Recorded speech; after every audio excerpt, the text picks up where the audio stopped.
Iniciaremos agora o capítulo 10 do curso de Física 3. Neste capítulo, veremos uma série de conceitos que envolvem os fenômenos de indução eletromagnética vistos no capítulo anterior, no capítulo 9. Iniciaremos nossa abordagem, então, vendo o que é a indutância mútua e como é possível calculá-la para diferentes sistemas. Também veremos o que são os indutores e a autoindutância e todos os procedimentos para cálculo dessa autoindutância. De forma análoga ao que foi feito no capítulo 4, para a energia associada a um campo elétrico, neste capítulo nós estudaremos a energia associada a um campo magnético. Também veremos o comportamento de diferentes dispositivos em circuitos.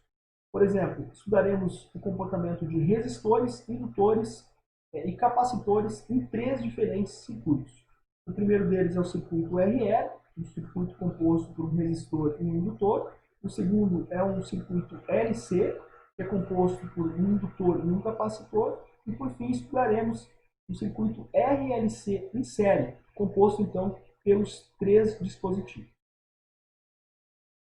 Nas aulas passadas, mais especificamente no capítulo 8, vimos a interação magnética entre dois fios que conduzem correntes estacionárias. O que nós vimos é que a corrente de um dos fios irá produzir um campo magnético e, por sua vez, irá exercer uma força magnética sobre a corrente do outro fio.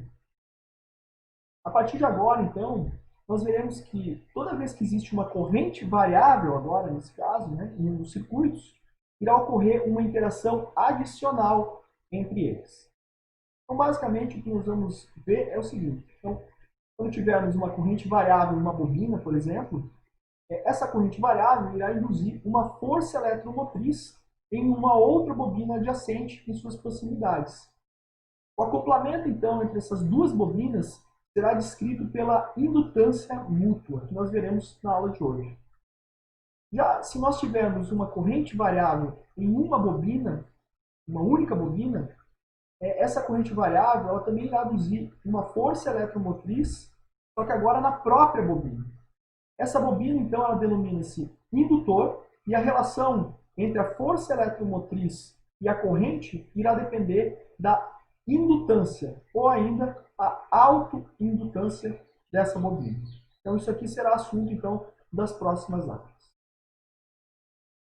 Para iniciarmos nossa abordagem de indutância mútua, então, nós vamos considerar um exemplo de duas bobinas dispostas no espaço e próximas uma da outra. Nós temos aqui uma bobina 1 com N1 espiras e uma bobina 2 com N2 espiras. Nós vamos considerar que a bobina 1 ela está com uma corrente I1 e a bobina 2 ela não tem nenhum tipo de corrente.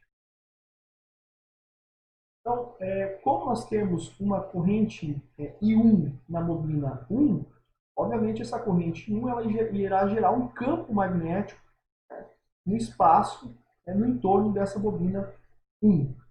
Esse campo magnético gerado pela corrente I1, por sua vez, irá gerar um fluxo magnético através da bobina 2. Então, notem que as linhas de campo atravessam essa área aqui, ó, de seção reta da bobina 2, de modo que haverá um fluxo magnético através dessa bobina 2. O fluxo magnético através dessa bobina 2, então, será dado por esta equação aqui, que é basicamente a equação do fluxo magnético. O fluxo magnético através da bobina 2 será a integral do produto escalar entre o vetor campo magnético da bobina gerado pela bobina 1 e o elemento de área aqui, dA, da bobina 2. Se a corrente I1 da bobina 1 varia, logo o campo magnético gerado por ela também varia e, consequentemente, o fluxo magnético através da bobina 2 também irá variar. Tá? Se o fluxo magnético através da bobina 2 varia, então, pela lei de Faraday, uma força eletromotriz induzida será gerada, então, na bobina 2. Então, pela lei de Faraday, nós temos que essa força eletromotriz induzida na bobina 2 será igual a menos o número de voltas da bobina 2, multiplicado pela variação do fluxo magnético através de cada uma dessas espiras na bobina 2. Então, esse termo aqui será basicamente o fluxo total através, a variação de fluxo total através da bobina 2. Tá? Então, essa será a expressão para força eletromotriz induzida na bobina 2, toda vez que tivermos, então, uma corrente I1 variável na bobina 1.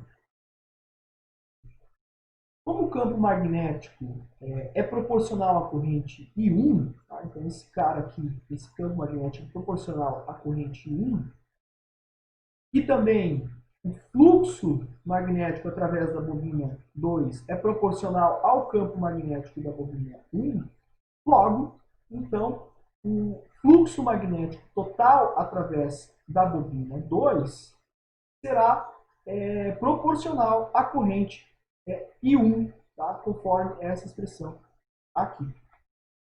Introduzindo, então, uma constante de proporcionalidade nesta expressão, nós podemos reescrever a equação dessa forma. Então, a constante de proporcionalidade será este M21, que será definido, então, como indutância mútua das duas bobinas. Tá? Então, a indutância mútua das duas bobinas não é nada mais, nada menos que a constante de proporcionalidade aí nesta equação, que relaciona, então, o fluxo total através da bobina 2 e a corrente elétrica I1 na bobina 1. Portanto, reescrevendo a equação anterior, nós encontramos então uma expressão para a indutância mútua para esse sistema. Tá? Então, essa aqui é a expressão da indutância mútua. A indutância mútua vai ser basicamente a razão, nesse caso específico, né, vai ser a razão do fluxo magnético total através da bobina 2 e a corrente elétrica na bobina 1. Quando as bobinas, então, estão no vácuo, o fluxo magnético através da bobina 2 será diretamente proporcional à corrente elétrica, conforme a gente pode observar a partir desta equação. Lembrando que a indutância mútua, então, é a constante de proporcionalidade. Dessa forma, então, a indutância mútua, M21, será uma constante que irá depender apenas da geometria das duas bobinas. Ou seja, irá depender apenas do tamanho, da forma, número de espiras, orientação de cada bobina e distância entre elas. Então, esses resultados aqui serão evidenciados depois, quando nós calcularmos de fato a indutância mútua para sistemas específicos. Tá? Então, vocês vão observar que, de fato, a indutância mútua será dada a partir dessas, simplesmente da geometria das bobinas envolvidas. Toda vez que tivermos, então, material magnético nas regiões onde se encontram essas bobinas, então a indutância mútua também irá depender das propriedades magnéticas desses materiais. Tá? Então, notem que essa expressão aqui ela é a expressão considerando o vácuo. Então, se tivermos então, essas bobinas na presença de materiais magnéticos, então a indutância mútua também dependerá das propriedades magnéticas desse material. Quando o material possui propriedades magnéticas não lineares, e quando a permeabilidade relativa, Km, não é constante, a magnetização é proporcional ao campo magnético, não é proporcional ao campo magnético, desculpa. Então, nesses casos, o fluxo magnético através da bobina 2 deixa de ser diretamente proporcional à corrente I1. Tá? Ou seja, a indutância mútua, nesse caso, também irá depender da corrente I1. Entretanto, na presente discussão e nesse capítulo, nós vamos supor que qualquer material magnético que esteja presente no nosso sistema irá possuir um valor de Km constante. Partindo da expressão anterior, então, que relaciona o fluxo total através da bobina 2 e a corrente na bobina 1, derivando esta expressão aqui no tempo, nós encontramos esta equação aqui, tá? Cujo valor de N2 e N21 são constantes, então nós podemos reescrever esta equação desta forma aqui. Pela lei de Faraday, nós sabemos que a força eletromotriz induzida na bobina 2, devido à corrente variável na bobina 1 é dada por essa expressão aqui. Então, a força eletromotriz induzida na bobina 2 será menos o número de voltas da bobina 2 multiplicado pela variação do fluxo em cada uma das espiras que compõem essa bobina 2. Ou seja, a força eletromotriz induzida na bobina 2 é igual a menos a variação de fluxo total nessa bobina 2.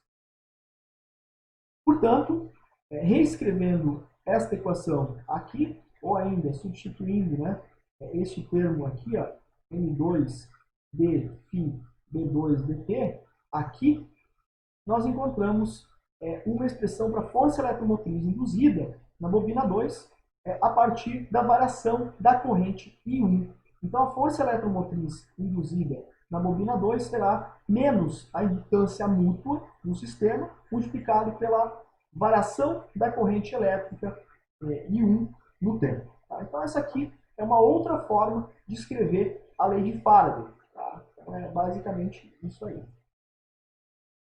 O que nós podemos fazer agora é repetir todo esse procedimento, considerando agora o caso oposto. Então, se antes nós consideramos que havia uma corrente I1 na bobina 1 e a bobina 2 não tinha inicialmente nenhum tipo de corrente elétrica, agora nós vamos fazer um tratamento contrário. Tá? Então, nós vamos imaginar que a bobina I1 não possui nenhuma corrente inicialmente e a bobina I2, bobina 2 possui uma corrente I2.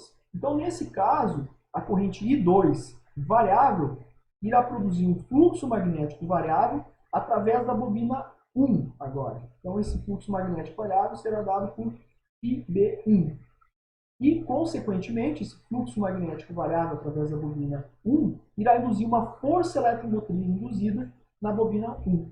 Então, de forma análoga, nós podemos encontrar essas expressões aqui. Agora, uma expressão para indutância mútua M12, que agora é dado pela razão do fluxo total através da bobina 1 e a corrente elétrica da bobina 2.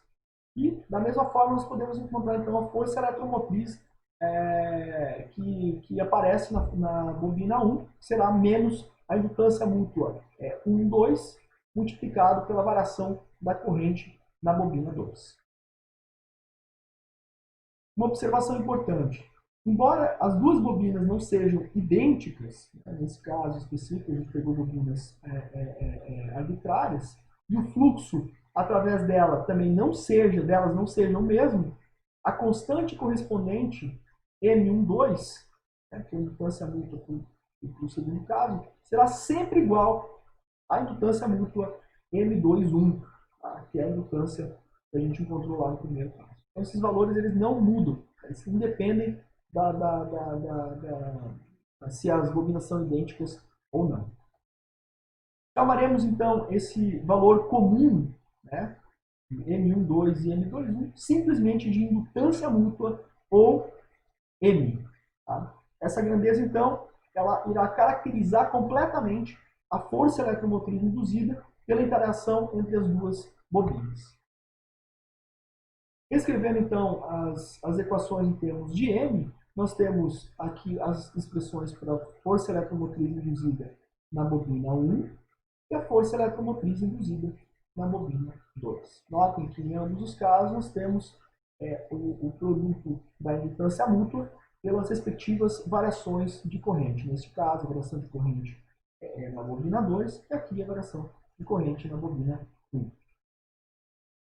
Os sinais negativos que aparecem, então, nessas expressões para a força eletromotriz, eles têm origem na lei de Lenz. Tá? Então, esses sinais negativos, eles sempre dizem, eles têm origem lá na lei de Lenz. Nós também podemos reescrever, então, a indutância mútua, né, para esses dois casos. A unidade de indutância mútua no sistema internacional será chamada de Henry, tá, em homenagem ao físico norte-americano Joseph Henry, que foi um dos descobridores da indução eletromagnética. E 1 Henry será igual a 1 Weber por ampere, ou ainda 1 volt segundo por ampere, ou ainda 1 ohm segundo, ou, por fim, 1 joule por ampere quadrado. Assim como o Faraday, lá no capítulo que a gente viu no capítulo 4, para a capacitância é uma unidade relativamente grande de capacitância, o Henry também será uma unidade relativamente grande de indutância mútua. Tá? De modo que valores usuais de indutância mútua geralmente serão expressos na faixa de millihenry ou ainda microhenry, ou menos que isso ainda.